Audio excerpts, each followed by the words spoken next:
Here's my full ranking of the Scream franchise. Up until this year, I'd still never watched Scream 2 through 4 all the way through. I'd known everything that was going to happen through YouTube videos, but I never actually watched it myself. So now that I've watched them all the way through, here's my full ranking of the full franchise.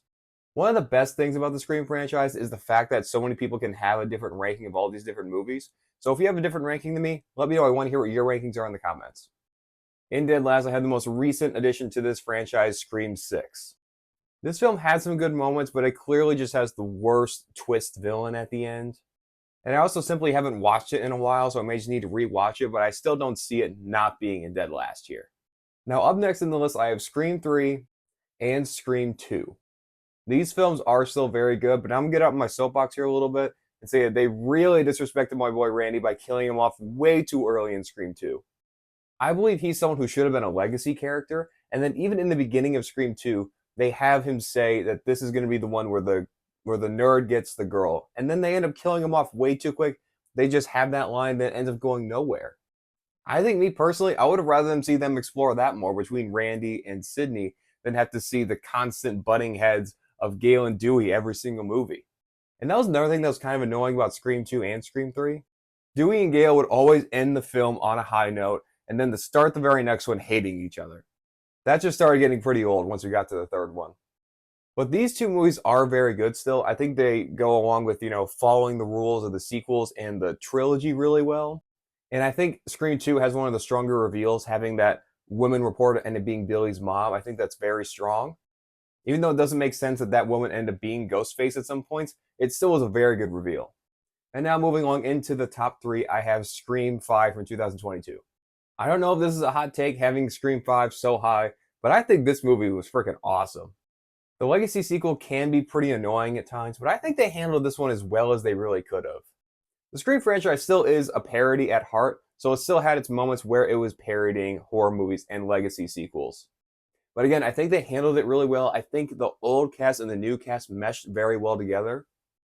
And in a Scream movie, you need to have a good twist villain at the end, and I think the two reveals of the two killers were awesome. The two actors who played them were great, and the fact that one of them is Jack Quaid gives them extra points there. And every time I think of this movie, I think of that scene with the character Wes, where he's going through the house and they do all these fake outs where he's like opening a fridge and closing and there's no one there. And then the face off with him, with Ghostface, was all great. That was probably one of my favorite scenes in the entire film. And now we're at the top two, and at the number 2 spot, I have Scream 4, or Screeforum if you watch CZ's World videos. This really is the second best Scream movie of all time, in my opinion. There's not really any other ones that reach the heights that I think that this one does. I think the opening is very funny, having the opening be literally 3 different openings from 2 different movies and then into the actual film itself. And the film starts with Dewey and Gale in a happy marriage, not hating each other. I didn't have to go through that BS again. And this one is clearly the goriest and has some of the best kills in the entire franchise. That whole bedroom scene in the early first half of the film was very reminiscent of Terrifier 2. It is very good. It's a very good kill scene. And Jill, as one of the killers, clearly is one of the best killers in the entire franchise. Maybe up there in the top 3, right up there with Billy and Stu. And that whole sequence of her roughing herself up around the house, that was awesome. It just showed how crazy and deranged this character was. Now they just need to take one of those lens strips, just wipe down the lens, and then other than that, it's a perfect film. And then obviously the number 1 spot is going to go to the original Scream. I don't think that it can really ever top this one right here. This film really is the perfect balance of being a parody of the horror franchise and giving us some new awesome characters to love and root for. And it started the template of the Ghostface killer, trying to figure out who the twist villain is going to be at the end that we now love to see in all the Scream movies, and hopefully more Scream movies coming up. As long as they don't disrespect Melissa Barrera again, I'm all for seeing more Scream movies. How would you rank this franchise, and what is your favorite Scream movie or favorite moments from the Scream franchise?